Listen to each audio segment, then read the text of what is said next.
Bonsoir à tous et merci de suivre le temps d'information sur RTI2. Au sommaire de l'actualité, jeudi 18 juin 2024, pour notre rubrique, le portrait, nous ferons un zoom sur Prosper Siakele, styliste, modéliste, recycleur. La trentaine révolue, il utilise des sachets plastiques pour confectionner des merveilles. Et puis hors de nos frontières en France, la macroniste Yael Braun-Pivet a été réélue ce jeudi 18 juin président de l'Assemblée nationale à l'issue d'un vote serré en 3 tours. Encore merci à vous d'être des nôtres pour le temps d'information sur RTI2. Nous passons tout de suite à notre rubrique du jour.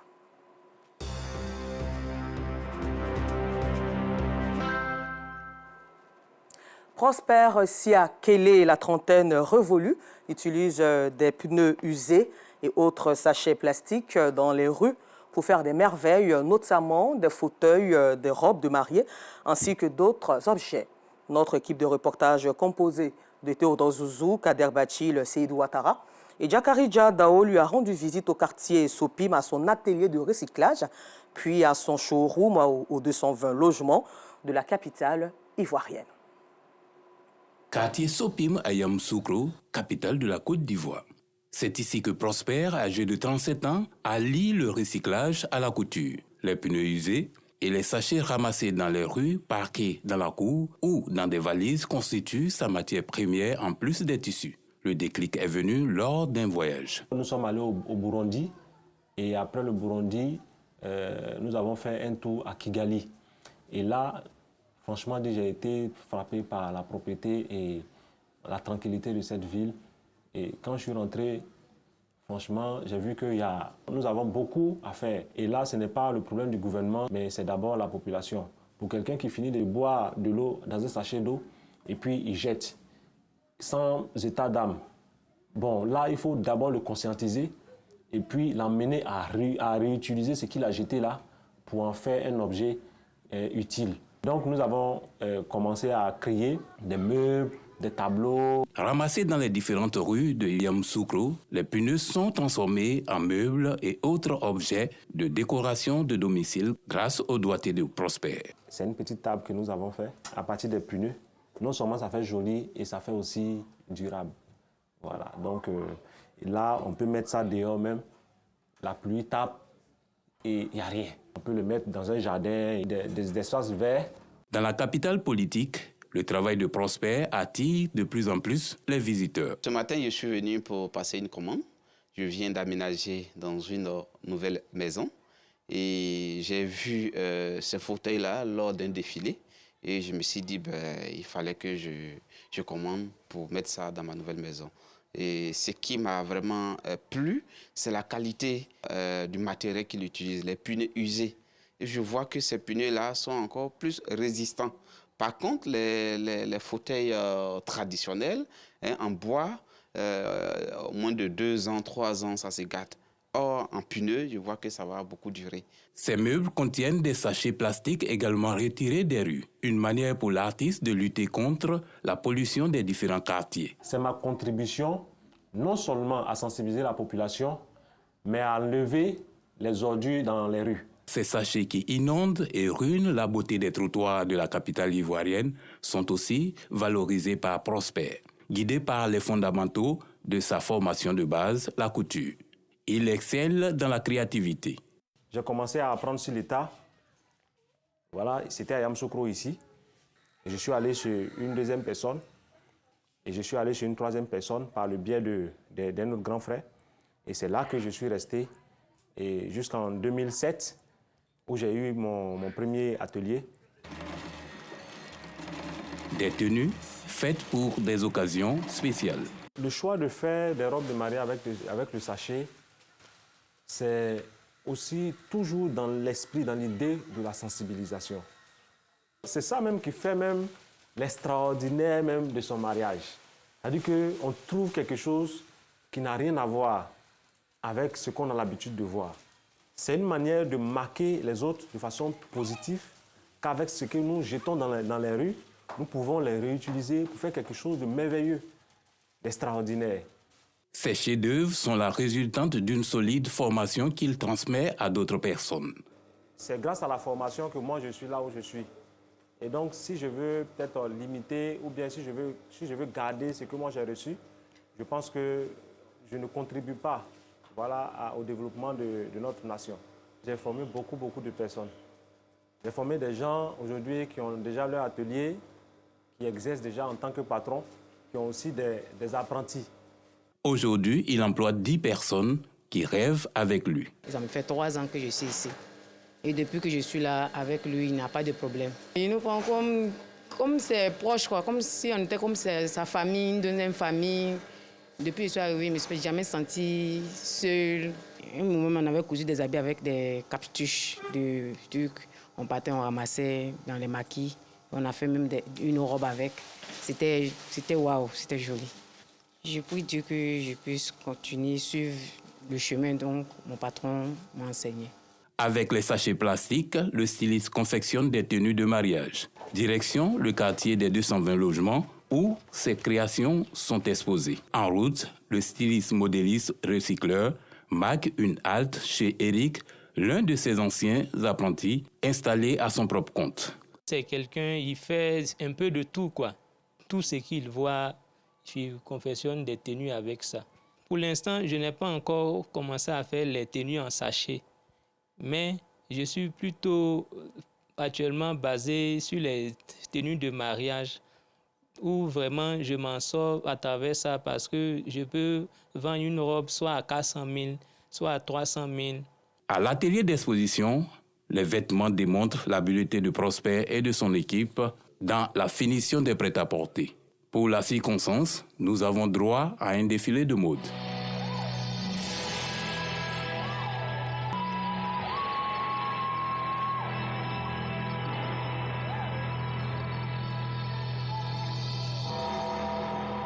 Nous sommes venus en fait choisir les tenues pour la dot. On s'est dit que les pagnes baoulées c'est déjà assez populaire. On veut quelque chose d'original avec les sachets plastiques, surtout qu'on peut faire des robes avec. Ça a déjà une originalité. Et ensuite, ça va permettre à la population de voir un peu qu'on ne peut pas jeter seulement que les sachets plastiques, on peut les utiliser pour faire des vêtements qui marquent aussi une originalité surtout. Donc une sorte de sensibilisation que nous voulons en fait faire véhiculer au travers de cette dot-là. Faire la promotion des créations de Prosper est un plaisir pour ce mannequin. Je suis très fière de défiler avec des sachets recyclés. Ça permet d'exhorter la population à pouvoir recycler tout ce qu'ils utilisent. Ce combat pour un environnement sain sans déchets plastiques basé sur la sensibilisation n'est pas sans difficulté. On a des difficultés dans la réalisation de ce projet. En fait, nous voulons créer vraiment une grosse structure, non seulement pour la mode, mais aussi pour le recyclage. L'espace que nous avons vu à la production, l'espace n'est pas encore terminé. Il y a aussi un autre qu'on a prévu en haut. Le matériel de base que nous avons ne nous permet pas véritablement d'avoir une bonne production et surtout une production de qualité. Et je pense que si on a vraiment le matériel, on pourra véritablement faire une bonne production et ça sera accessible à tout le monde. Prosper Sia ne baisse pas les bras. Il trouve des lucanes tels que le festival de mode et de recyclage pour faire passer son message.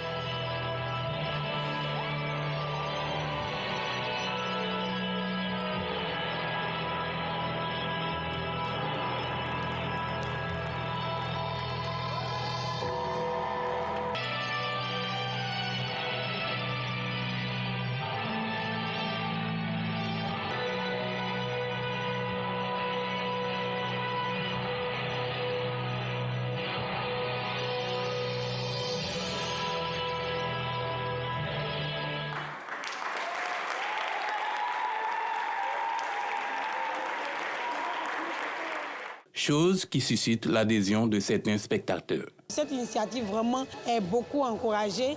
L'État doit donner des moyens à ces personnes pour pouvoir développer ces choses. Le dépôt de déchets plastiques et des pneus usés dans les rues représente une menace pour l'environnement. Cette trouvaille de Prosper Siakele peut être enseignée dans les écoles techniques professionnelles afin d'en faire des spécialistes de recyclage et ouvrir une lucane pourvoyeuse d'emplois pour un développement durable.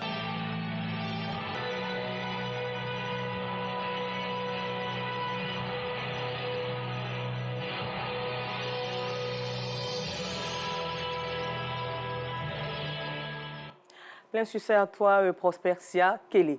En société, dans la commune de Cocody, précisément au quartier Petit-Boaké de la Riviera 2, les habitants craignent pour leur sécurité face à la construction d'un immeuble R+8, ainsi que la construction d'un poste de transformateur. Qu'en est-il concrètement de la situation? Élément de réponse dans ce constat signé Fedana Yeo et Georgette Ido Fofana.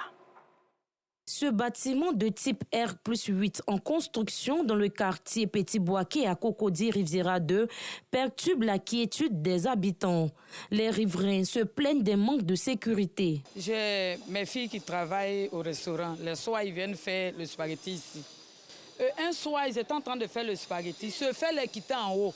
Ça a déchiré le parasol. C'est tombé sur sa hanche.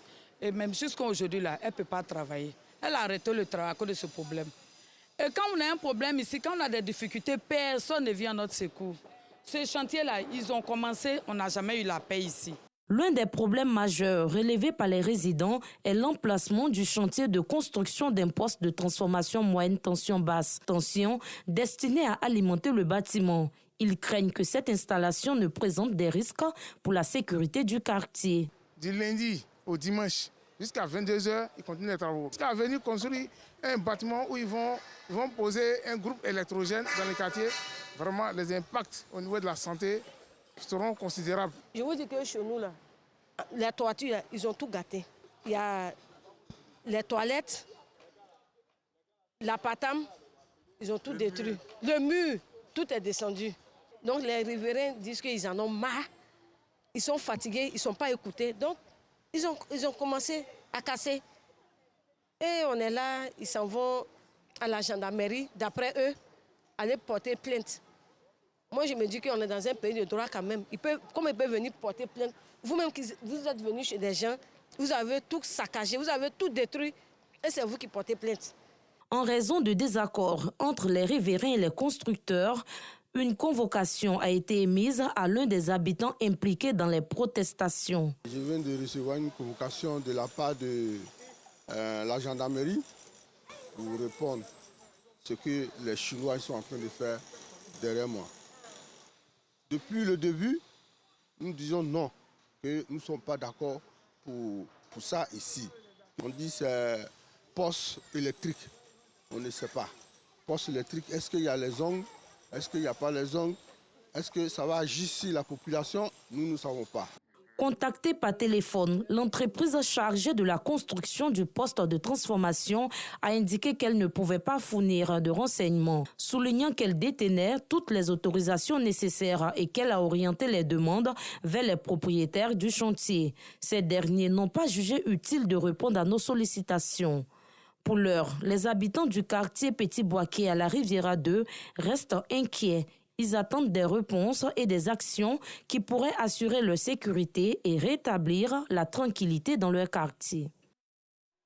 Dans le domaine des médias, la radio-télévision ivoirienne RTI se prépare à relever de nouveaux défis sous la direction de Jean-Martial Adou, récemment nommé directeur général par intérim.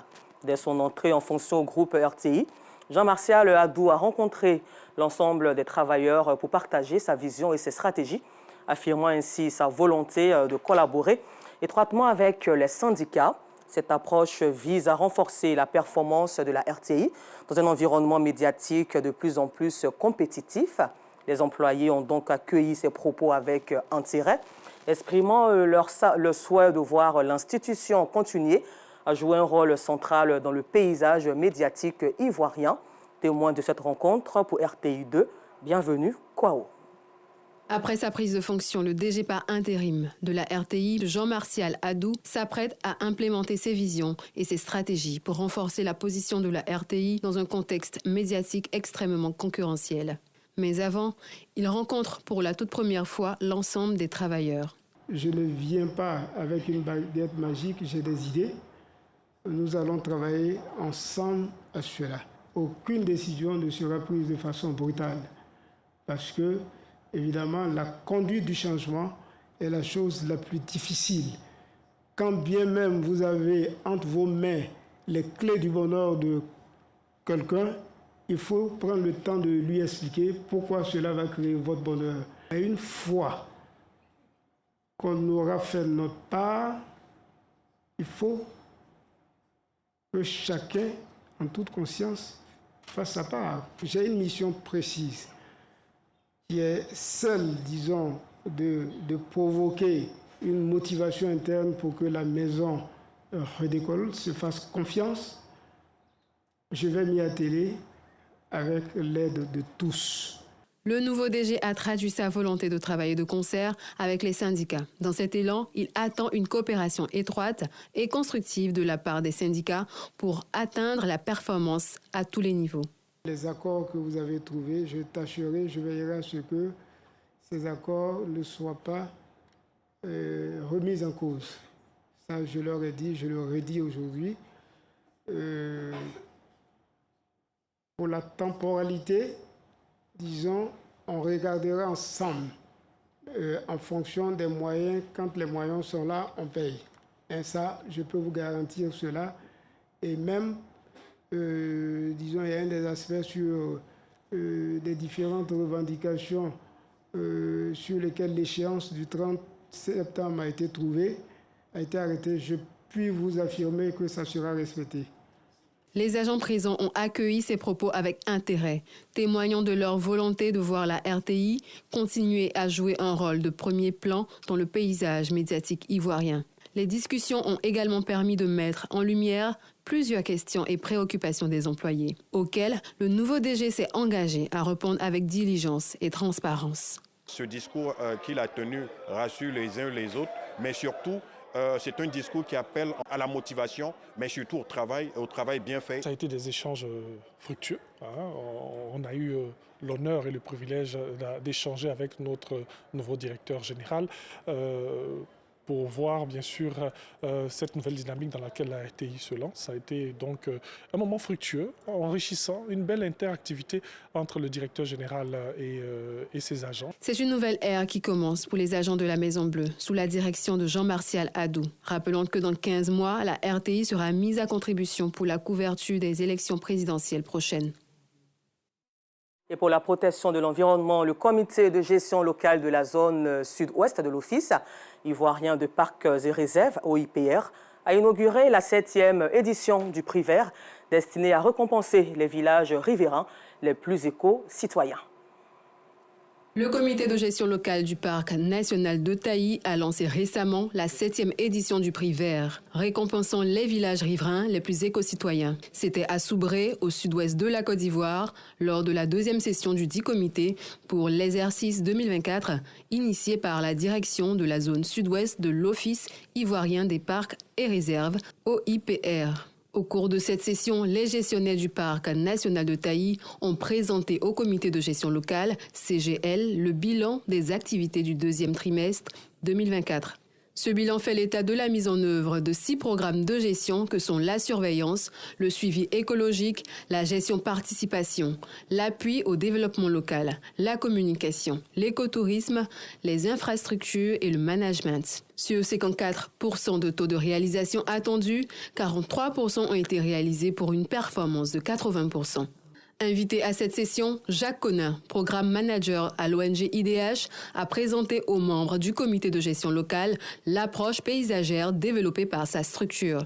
Une approche qui concilie les besoins d'exploitation des ressources naturelles et la préservation de la biodiversité. Le moment fort de cette session a été le lancement par Comenan Dango, préfet de la région du Cavali et président du comité de gestion locale de la 7e édition du prix vert. Il récompense les villages les plus éco-citoyens de la périphérie, comme l'indique le colonel Abdoulaye Diarasouba.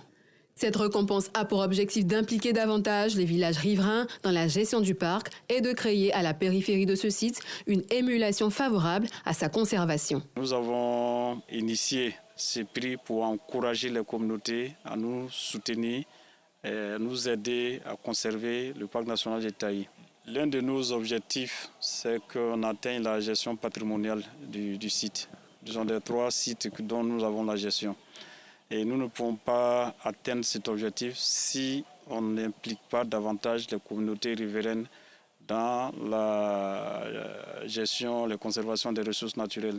La 4e vice-présidente du Conseil régional de San Pedro et le président du comité de gestion locale ont tour à tour invité les populations à participer massivement à ce concours. J'invite tous mes parents, tout le Patokloa, les gens de Djurutu, des Nigré, des Carriers, de Poutou, des Doba, Gapadji, à participer au prix vert 2024.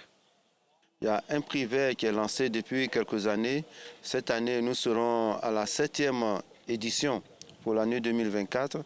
Très bientôt, le prix sera officiellement lancé. Les populations seront informées avec à elles maintenant de constituer les dossiers de candidature.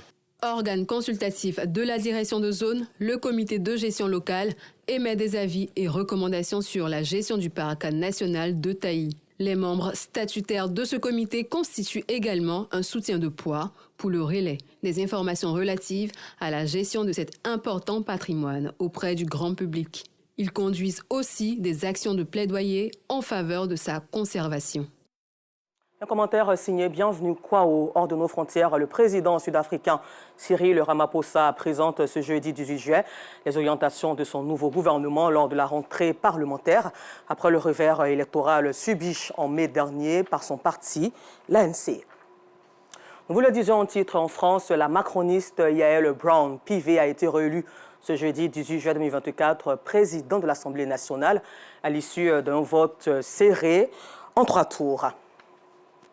Et puis nous terminons ce temps d'information en Europe où les eurodéputés réunis à Strasbourg ont accordé ce jeudi 18 juin un second mandat de 5 ans à la présidente de la Commission européenne, Ursula von der Leyen. Encore merci à vous de nous avoir suivis et bonne suite de programme sur RTI2.